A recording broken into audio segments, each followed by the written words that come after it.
Sungai Efrat merupakan salah satu sungai terbesar yang mengalir melalui wilayah Timur Tengah dan telah menjadi bagian penting dalam sejarah peradaban manusia. Sungai ini menjadi saksi bisu kejayaan Mesopotamia dan salah satu perintis peradaban dunia. Sungai Efrat menyimpan misteri dan mitos yang kerap dikaitkan dengan tanda-tanda menjelangnya hari kiamat. Dengan mengeringnya aliran sungai ini, muncul legenda tentang keberadaan gunung emas yang akan menimbulkan konflik dahsyat di akhir zaman. Lantas, benarkah tanda-tanda ini telah mendekat? Sungai yang mengalir sepanjang 1.730 mil atau setara dengan 2.781 km ini merupakan sungai terbesar di Asia Barat Daya. Sungai ini membentang melintasi 3 negara, yaitu Turki, Suriah, dan Irak. Sejak beberapa tahun lalu, banyak pemberitaan yang bersumber dari NASA melaporkan bahwa Sungai Efrat telah mengering. Sejak 2003 hingga 2010, debit air sepanjang sungai telah hilang sebanyak 144 juta kilometer kubik. Adapun salah satu faktor yang menyebabkan Sungai Efrat mengering adalah proyek pengembangan Anatolia Wilayah Selatan atau GAP yang memanfaatkan air Sungai Efrat dan Tigris untuk mengairi 1,7 juta hektar tanah dengan membangun sejumlah 22 buah dam dan 19 PLTA. Ancaman mengeringnya Sungai Efrat bukan hanya karena dampak perubahan iklim atau ekologi, melainkan karena ada campur tangan manusia di dalamnya. Berdasarkan kacamata geologi, kawasan Timur Tengah terbentuk akibat adanya tumbukan lempeng Asia dan lempeng Afrika. Di sekeliling sungai ini juga dijumpai beberapa tinggian dengan jenis batuan yang berbeda dengan bagian lembah. Sungai Efrat memiliki air tanah yang melimpah, sehingga pertanian di sekitarnya sangat begitu subur. Seiring berjalannya waktu, NASA menyampaikan bahwa Sungai Efrat mengalami penurunan debit air dari tahun 2003 yang dapat disebabkan oleh adanya sedimentasi dan perubahan iklim. Sedangkan di sisi lain, fenomena keringnya Sungai Efrat kemudian mengingatkan pada sebuah hadis yang berkata, hari kiamat tidak akan terjadi sampai Sungai Efrat mengering, lalu menyingkapkan gunung emas. Secara eksplisit, hadis tersebut bermakna menyatakan bahwa kekeringan yang dimaksud ialah pengeringan debit air sungai hingga dasar sungai tersebut terlihat.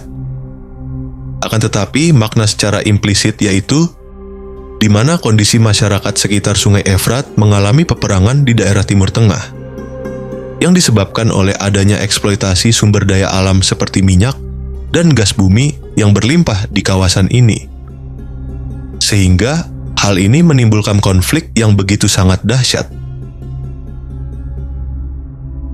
Dari Abu Hurairah radhiyallahu anhu, Rasulullah shallallahu alaihi wasallam bersabda, hari kiamat tak akan terjadi sebelum Sungai Efrat mengering dan menyingkapkan gunung emas sehingga manusia saling membunuh, berperang untuk mendapatkannya.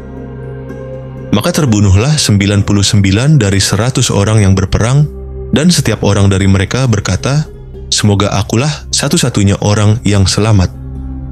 Hadis riwayat Muslim.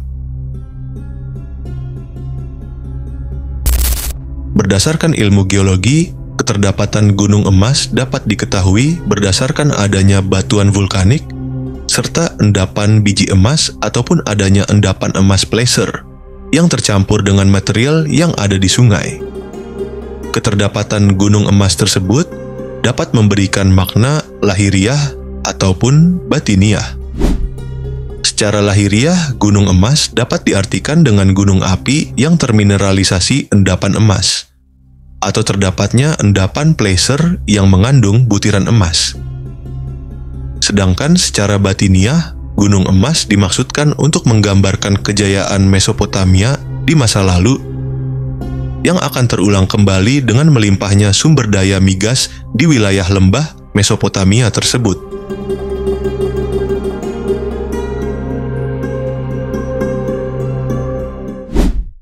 Mesopotamia merupakan daerah yang bermedan keras.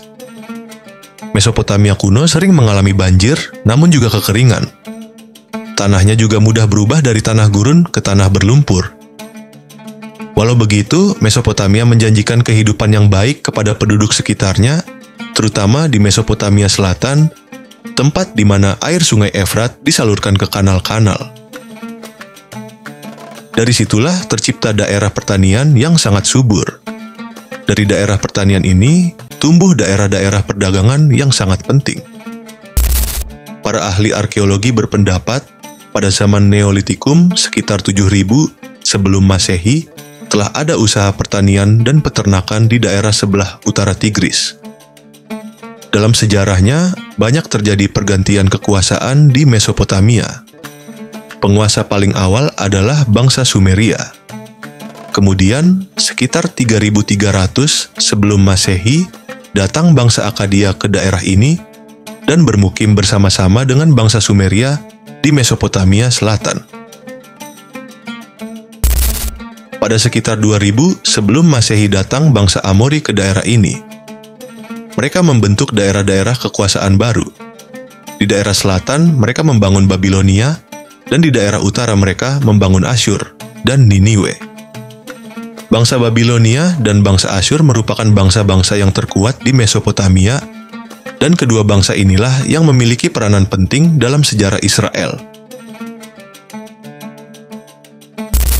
Sebagai umat Islam, wajib hukumnya mengimani apa yang telah disabdakan Rasulullah Shallallahu Alaihi Wasallam tentang keberadaan gunung emas tersebut. Terdapat hadis lain yang menyebutkan bahwa hampir tiba masanya Sungai Efrat surut menyingkapkan pembendaharaan emas. Siapa yang menghadirinya, janganlah mengambilnya sedikit pun. Hadis riwayat Bukhari Muslim. Persoalannya, tak seorang pun mengetahui secara pasti tentang letak gunung emas yang dimaksudkan. Hal ini masih ditutup Allah Subhanahu wa Ta'ala, karena ia merupakan tanda-tanda akhir zaman. Terkait hal ini, Ibnu Hajar mengatakan, surutnya air sungai Efrat akan terjadi menjelang kemunculan Al-Mahdi. Demikian pula disebutkan dalam kitab Al-Burhan fi Alamat Al-Mahdi Akhir Az-Zaman. Jadi, ada waktu yang ditetapkan Allah Subhanahu wa Ta'ala kapan Dia akan memperlihatkannya. Tak seorang pun akan mengetahuinya sampai benar-benar disibakkan oleh Allah sendiri. Di samping itu, beberapa spekulasi dari ilmuwan dan para ulama pun punya beragam penafsiran. Ada yang menafsirkan, gunung emas tersebut hanyalah kiasan. Misalkan, gunung emas bisa dikiaskan dengan minyak bumi, karena keduanya mempunyai nilai manfaat yang sama. Hal ini disampaikan Abu Ubaidah dalam taliknya terhadap kitab An-Nihayah fil Fitan karya Ibnu Katsir. Ada juga para ulama yang tetap berpegang pada keaslian Nash, yaitu benar-benar gunung emas yang akan muncul. Ulama seperti Syekh Yusuf Al-Wabil tidak sependapat jika gunung emas ditafsirkan dengan minyak bumi. Alasannya, minyak bumi tidaklah sama dengan emas. Dalam lafaz hadis disebutkan bahwa air sungai akan menyingkap gunung emas yang dilihat orang. Sedangkan, minyak bumi hanya bisa didapatkan dengan digali dari perut bumi dan menggunakan peralatan tertentu. Misteri dan legenda gunung emas yang disebutkan dalam hadis Rasulullah Shallallahu Alaihi Wasallam sendiri saja, sampai sekarang belum bisa dijelaskan teknologi modern manapun. Wallahu a'lam bishawab. Peristiwa surutnya Sungai Efrat bukan hanya sebagai cerminan tanda-tanda kehancuran, pertempuran besar di akhir zaman yang telah disebutkan dalam Al-Quran.